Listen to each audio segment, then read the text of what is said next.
Bom dia, graça, paz e misericórdia da parte do nosso Senhor e Salvador Jesus Cristo. Estamos no livro de Jeremias, nesse projeto Vem Ler a Bíblia Comigo, no capítulo 5. Capítulo 5, ele traz para a gente um arrazoado, uma conversa, entre Deus e Jeremias.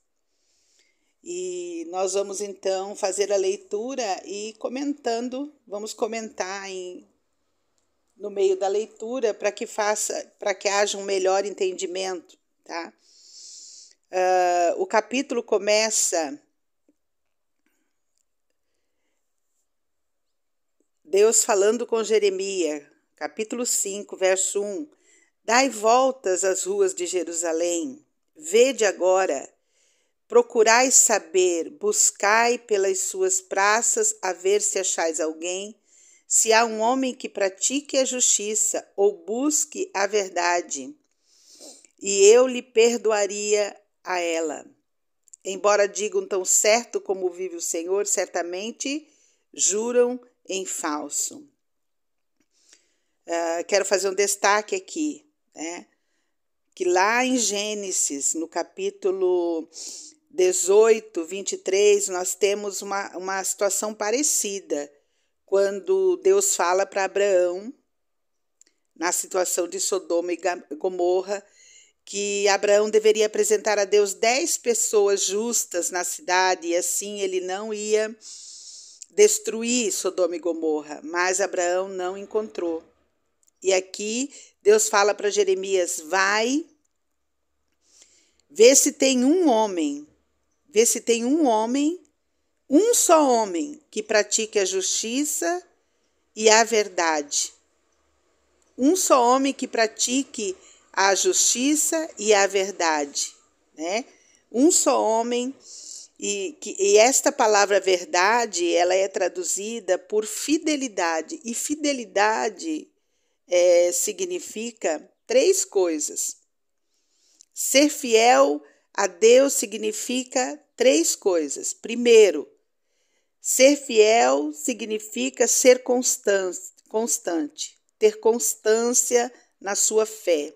Segunda coisa, ser fiel significa ser íntegro, reto, ter um caráter de retidão, onde suas ações são íntegras.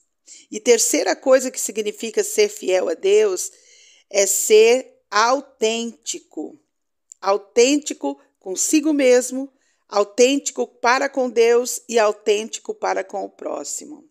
E a autenticidade se faz com uma vida de princípio do sim, sim e não, não, porque o que passa disso é de procedência maligna.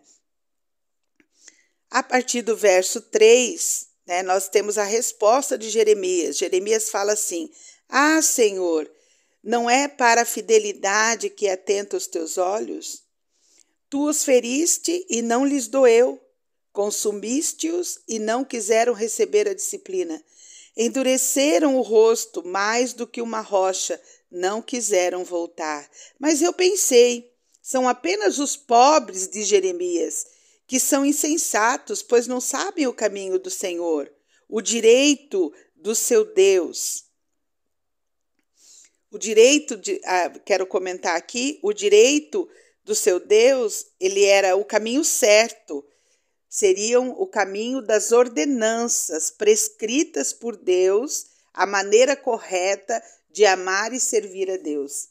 Jeremias então continua, verso 5, irei aos grandes, já que os pobres estão se perdendo, Então Jeremias fala, eu irei aos grandes e falarei com eles, porque eles sabem o caminho do Senhor, o direito do seu Deus. O direito do seu Deus, eles sabem as ordenanças, os mandamentos.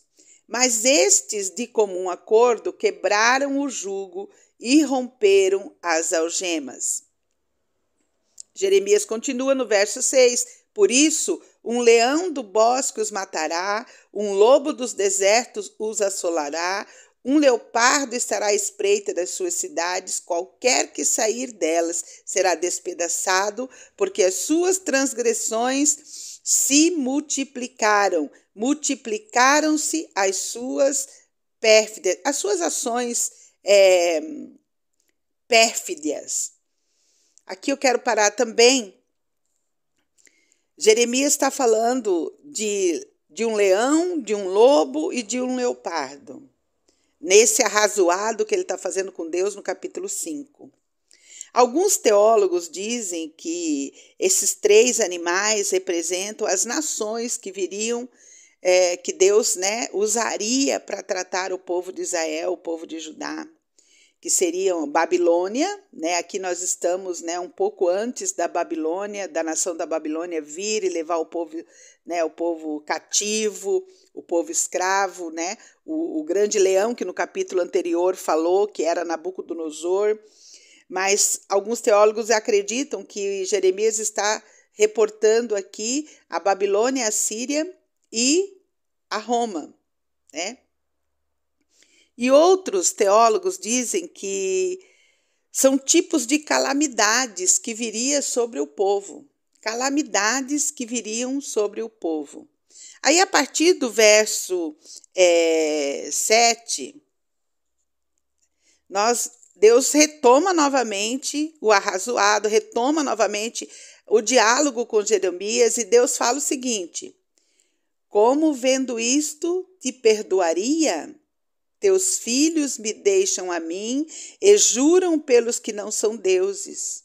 Depois de eu os ter fartado, adulteraram e em casa de meretrizes se ajuntaram em bandos. Como garanhões bem fartos correm de um lado para outro, cada um rinchando a mulher do seu companheiro.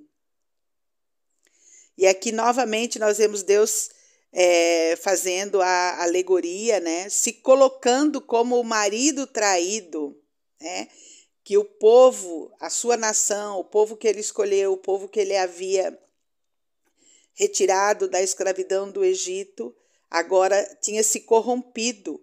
Era uma das ordenanças, Na verdade, o segundo grande mandamento: não farás para ti imagem de escultura, não te prostrarás a elas, nem as cultuarás. E o povo havia se corrompido com as nações vizinhas, o povo se corrompeu, Deus tinha falado para não casar com o povo estranho, ele casou. Para não se prostrar diante das imagens dos deuses, dos ídolos das nações estranhas, o povo ajoelhou, subia para o monte, fazia. Então Deus se coloca aqui. O sentimento do Senhor aqui é um sentimento de traição. O sentimento aqui é que o povo havia adulterado, o povo aqui havia se prostituído, havia abandonado o Deus que tinha cuidado deles, o Deus criador dos céus e da terra. A partir do 9, então, Deus explica por que está fazendo. Ele diz: deixaria eu de castigar estas coisas, diz o Senhor, ou não me vingaria da nação como esta? Subi vós aos terraços da vinha, destruía, porém não de todo. Tirai-lhe as gavinhas, porque não são do Senhor. Porque perfidamente se houveram contra mim a casa de Israel e a casa de Judá, diz o Senhor.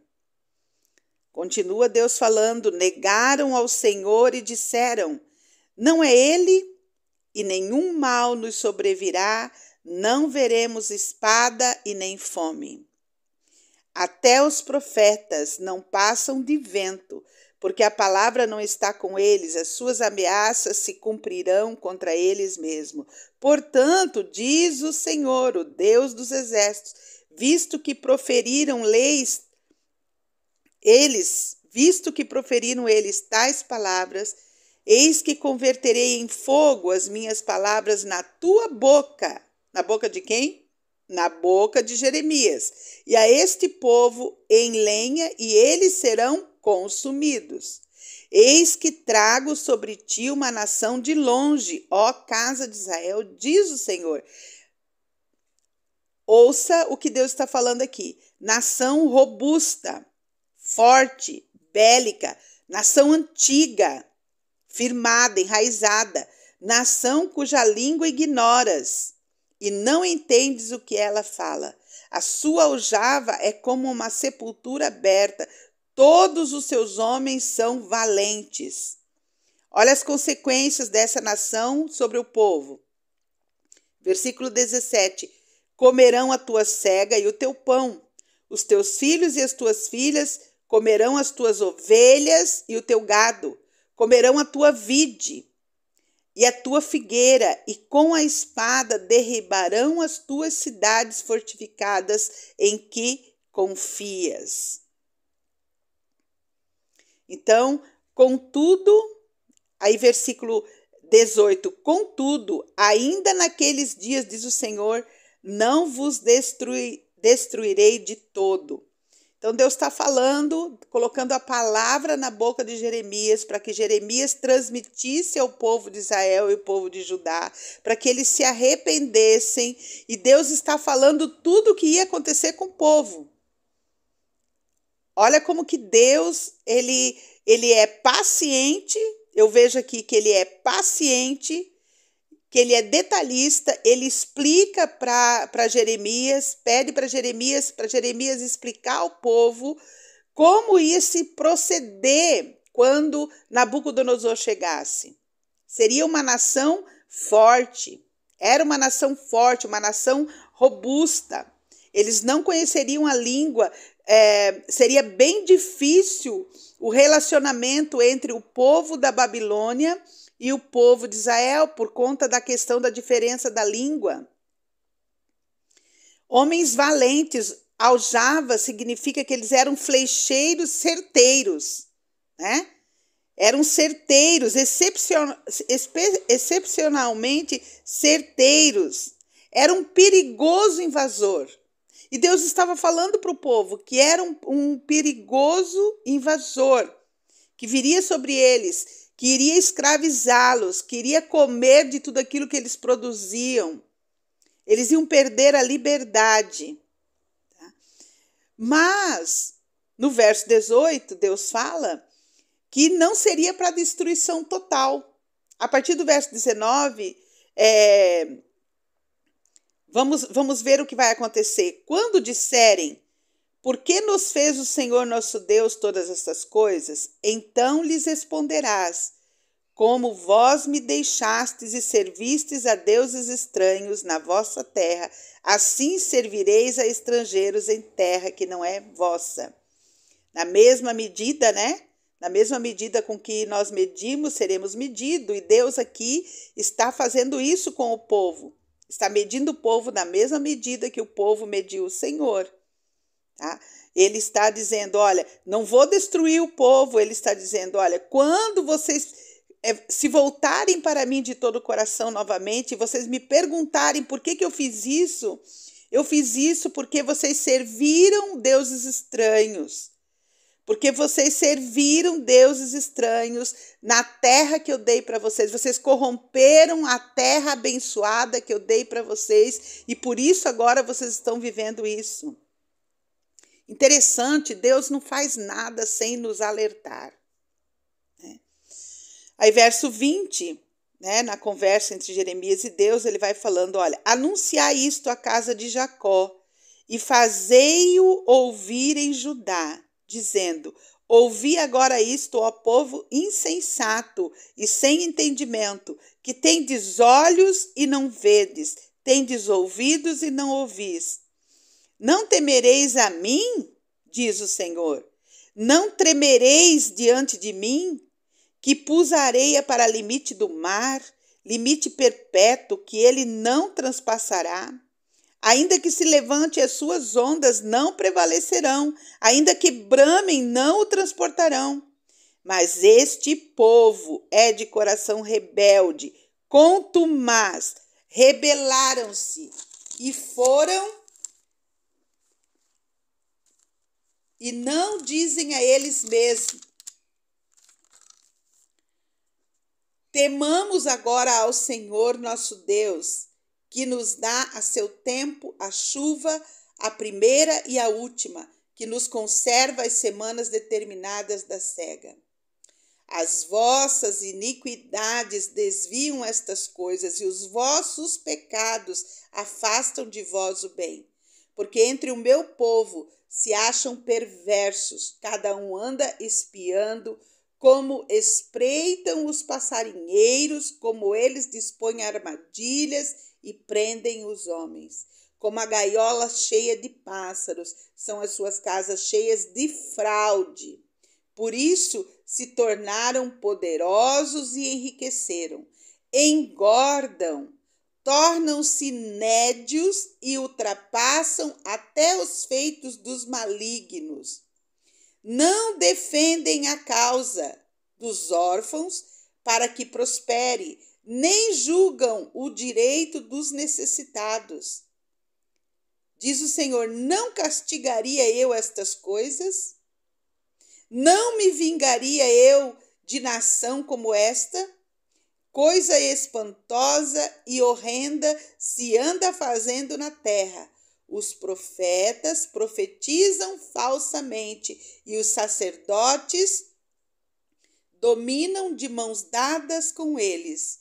E é o que deseja o meu povo. Porém, que fareis quando estas coisas chegarem ao fim? Então a nação estava vivendo com líderes corruptos. Tanto os profetas como os sacerdotes da época se levantavam e falavam confrontavam Jeremias, que o que Jeremias estava falando não ia acontecer. E o povo, então, estava sendo engodado. E Deus está falando que o povo ia passar por uma desolação. Então, o que fica para mim hoje, né? O que fica para mim hoje é que não adianta viver a vida com Deus sem entendimento, sem conhecimento. O que fica para mim muito forte hoje é que nós precisamos ser fiéis a Deus, e fidelidade se faz com constância na fé, com um caráter íntegro, com integridade e com autenticidade. Que Deus te abençoe, te guarde e que a palavra lida possa achar guarita no coração de você que está me ouvindo no dia de hoje. Vamos orar. Pai Santo, Pai amado, nós te louvamos e te agradecemos, Senhor. Diante dessa palavra tão poderosa, Pai, nós queremos não ter um coração contumaz, nem ter um coração rebelde, mas queremos, Paizinho querido, nos submeter à Tua vontade, às Tuas ordenanças, aquilo que o Senhor tem de propósito e sentido para as nossas vidas. Nos abençoa, Pai, nos enche da alegria de Te servir, nos abençoa com a alegria do Teu amor e da Tua graça, para que possamos amar e servir, para que possamos, como diz o texto, defender a causa do órfão, defender a causa, o direito do necessitado. Pai, nos coloca neste lugar, Pai, onde nós aplicaremos no nosso dia a dia a Tua palavra, que sejamos uma bênção, Pai, que sejamos uma bênção, em nome de Jesus. Amém.